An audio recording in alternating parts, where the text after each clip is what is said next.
¿Qué tal? Hoy vamos a continuar con el estudio panorámico del libro de Levítico, aunque con el estudio vamos un poco más atrasados que con la lectura. Levítico, ya habíamos dicho que el tema principal del libro era la santidad de Dios. Y Dios había separado al pueblo de Israel para ser su pueblo, para que fuera un pueblo santo, apartado de todos los demás. Y hoy vamos a estar viendo el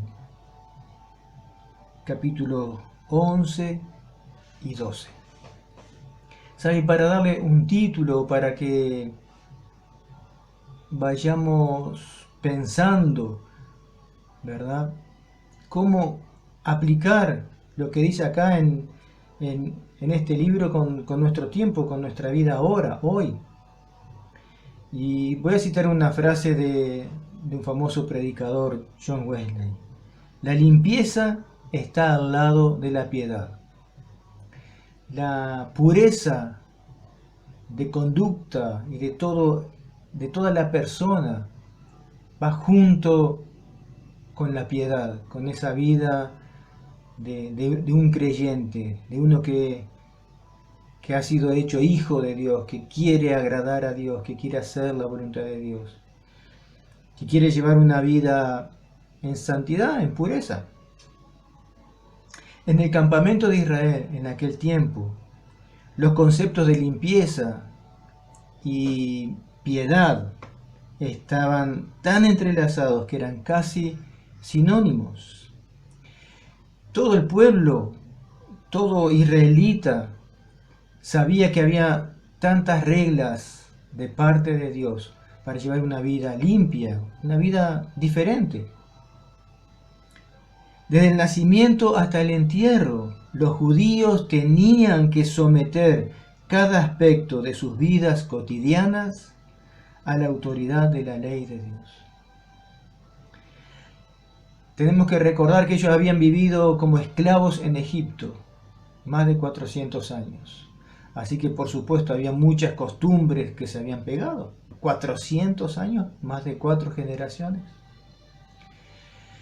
Y Dios los había rescatado, los había redimido. Más de una vez Dios les repite, yo los redimí, yo los libré de Egipto. Ustedes son míos, son mi pueblo.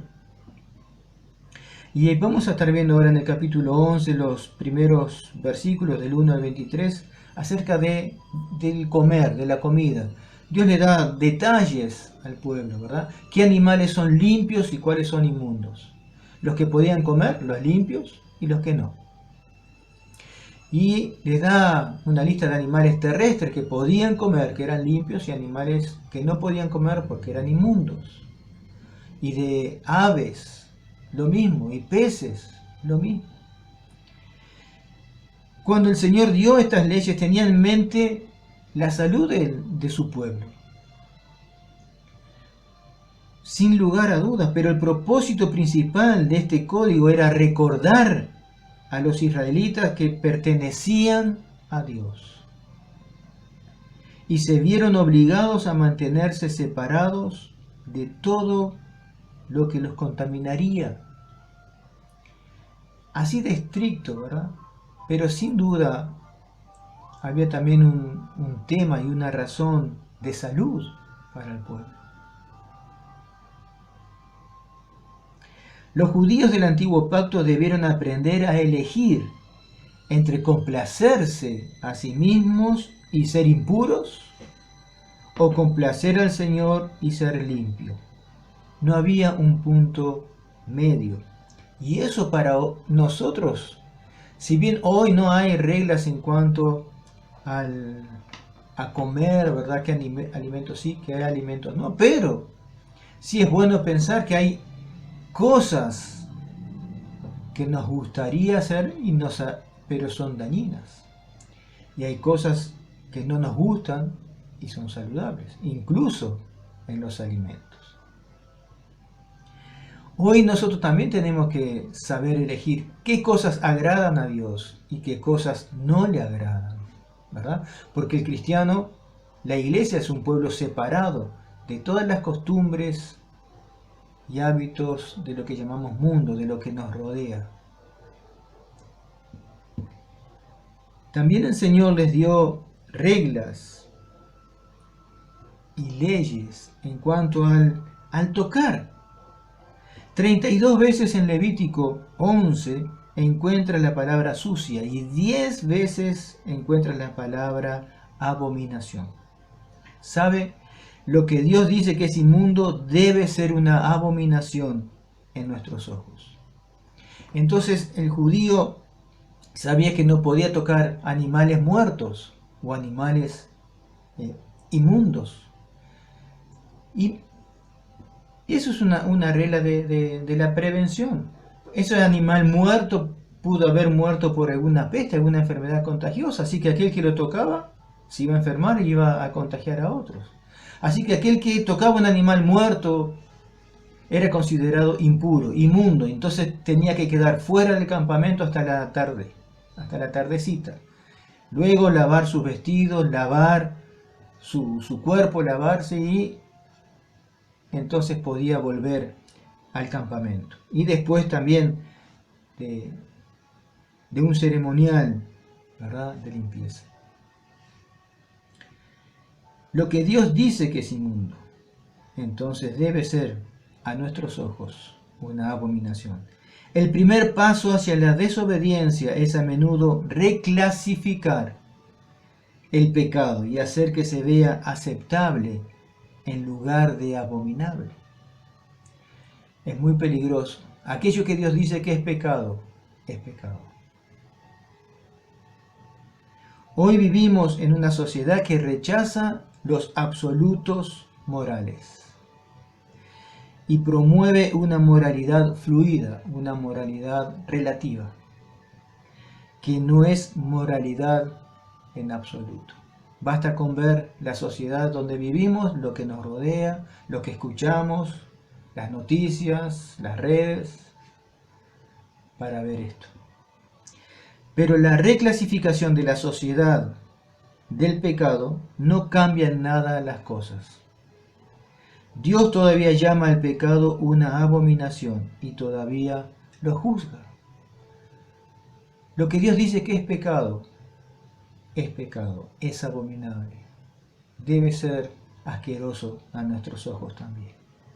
Debemos saber y buscar hacer lo que le agrada a Dios. Luego los versículos 44 y 47 de este capítulo 11 también hablan de discernimiento.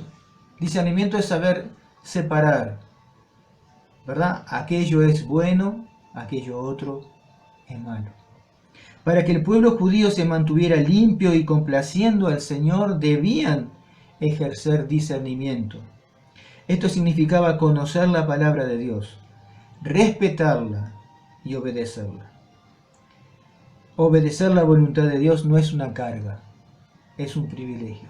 Hoy nosotros, como cristianos, es igual. Necesitamos discernir, saber separar lo que es bueno, aquello que agrada a Dios y lo que no le agrada. Y para eso necesitamos conocer la palabra de Dios, respetarla y obedecerla. Amar la palabra de Dios.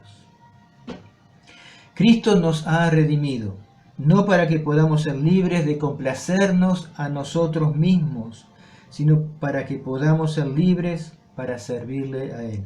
Esta es la libertad más grande de todas. Ser libres para complacer a Jesús, para servir al Señor.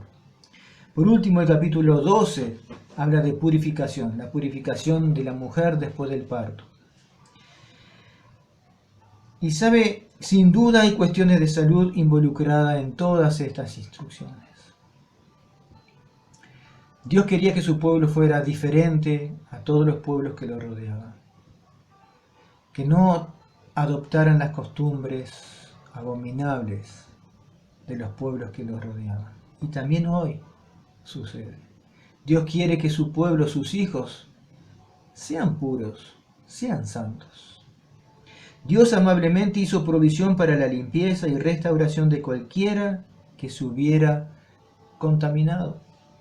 Aquel que se contaminaba tenía que traer el animal, ¿verdad?, para el sacrificio, un cordero, un animal. Pero aún para aquel que era pobre y no tuviera un animal, un cordero, un cabrito, podía presentarse con dos palomas, dos tórtolas. Qué bueno es Dios. Hoy nosotros también. Nadie está libre del pecado. Pero Dios ha hecho provisión. Cristo ha hecho provisión en la cruz. Si vamos a Él y confesamos, si reconocemos nuestro pecado y confesamos nuestro pecado, Él es fiel y justo para limpiarnos de todo pecado, de toda maldad. Amén.